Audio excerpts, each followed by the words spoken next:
Hi, guys. Eric Pathy here at PickDogs.com for your overnight Monday report. Before we blink, these are going to be Monday Night Football Monday reports. So we have a few Monday nights left with no Monday Night Football. As I was saying in the other video, it's interesting now the show here in Baltimore is back on called Purple Sunday. They're already getting ready. Training camp started, interviews, blah, blah, blah, blah. So everybody gets hyped up and amped up. And because one thing, Al, is you were brought up in Pittsburgh, as a small town. Most people don't realize it's a small town. Baltimore, they call it Smaltimore for a reason. It's like, so let me ask you before we get into talking about whatever we're going to talk about. Pittsburgh Nation is nationwide. Everywhere I go, every city I've traveled to, I see Steelers stickers on the backs of people's trucks. I mean, you could make a claim that the Raiders are just as big, but I mean, from my travels, I see, maybe just because I have family that lives in Pittsburgh, I notice it more. But you living in Los Angeles all these years, are people that insane about football, or is it such a big with their team, or it's not like Pittsburgh or Baltimore?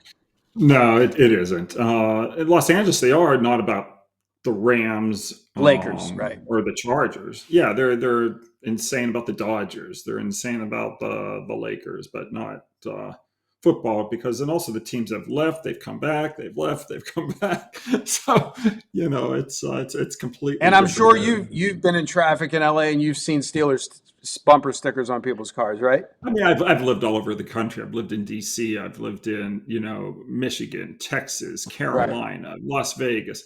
I mean, I think you could say without a doubt the two most popular teams in the league are the Cowboys and the Steelers. And you wouldn't put Buffalo up there with No, not even no. close. No. Cowboys and Steelers nationally are the two most popular teams. Right. And then we have the inner rivalry here with Steelers Ravens because they're, Sure. more so than like um, the Commanders or Philly, or it's always been Steelers, Ravens. Line is always three for some reason for as long as I can remember every time they play. Right. Yeah. The Steelers Ravens is a big rivalry. Steelers Browns is a rivalry, except for the fact that the Browns suck. So it's So, interesting. They interviewed Lamar, and he was saying, everybody's talking about the Super Bowl, because obviously they want to hype it down, all the teams that are at the top to be fit. He says, all we're worried about and we're planning for is the Bills, meaning the first time they play the Bills, because like those two teams, like that's basically the mini Super Bowl, right? Bills and the Ravens. well, well, no, it's the first game of the year. Right, but it's also the two teams that are favored. They have the same odds and futures to win the Super Bowl. So it's like it's the first game of the year, and it's like the cream at the top of the season. You have the two top Well, teams favored to win the Super Bowl playing each other on the first game.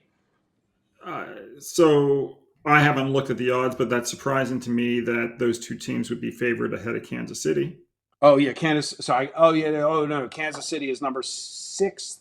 I can tell you right now, I have them up here. It's you have three teams tied at number one on the futures odds right now. Baltimore, Buffalo, and the Eagles are all plus 650, and then you Okay. have Phillies plus eight, and then you have KC in the four spot plus 800. Okay. Um, So you have a yeah, like three-way tie.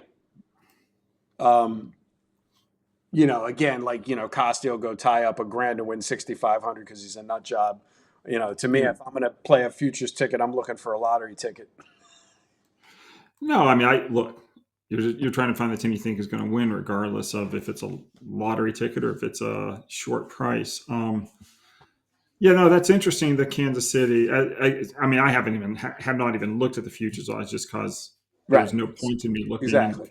until the end of August. Um, but yeah, that's interesting. Kansas The City. rating they were saying today, because it's just the show happened to be on that ahead of the season, we're rated to have the number one offense in the NFL, the Ravens. Okay.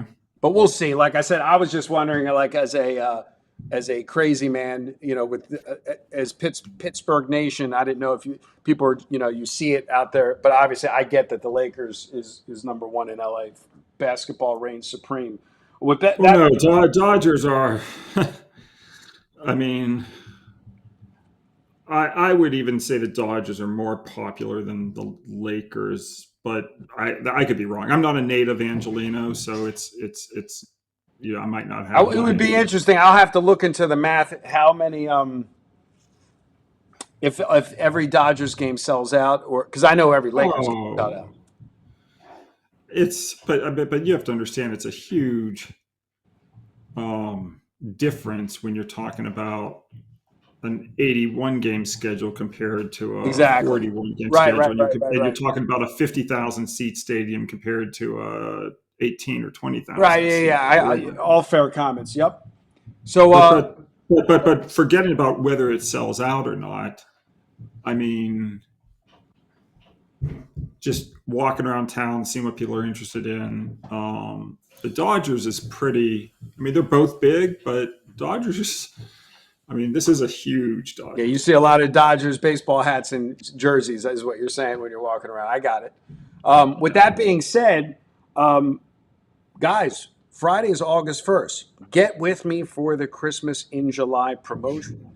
If you haven't already, even if you've purchased the premium Christmas in July, you could still, I'll apply that. I've done that with several clients to the long term season all access, the difference between 120 units and 507 units. And don't sleep on this. Literally, do not sleep on this. And with that being said, Al, talk to me. What are we looking at? What sport are we looking at as the Monday complimentary selection? Yeah, I mean, there's a result today. Uh, Early afternoon game played at 1 o'clock. Golden State, Connecticut matched up. The Connecticut Sun were a home underdog of 5 points to Golden State. They won that game by 31 points, 95-64. So Connecticut had this massive Oh, as an underdog, win right. Yeah. as an underdog, winning by 31 outright. Connecticut's not obviously worst team. Handful of So wins that all year. was their They're fourth win terrible. in a row. No, but they're playing back-to-back days, and they're now a 12-point home dog to the Seattle Storm. A lot of people don't like playing on teams like in basketball, whether it's NBA or WNBA, on back-to-back days. They think, oh, this is a disadvantage or whatnot.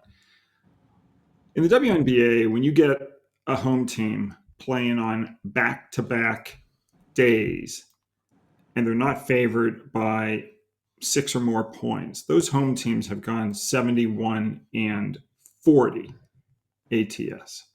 So much for having a disadvantage for being unrested. When they're an underdog, those teams have gone 37 and they've gone 37 and 15 ATS when an underdog. So yeah, double digit dog, 12 points. I'll take it with Connecticut. Connecticut plus the 12 is your complimentary selection, guys. Reach out to me. Don't sleep on it. You got Monday, Tuesday, Wednesday, Thursday, 4 days left in July. And as always, good day and good luck.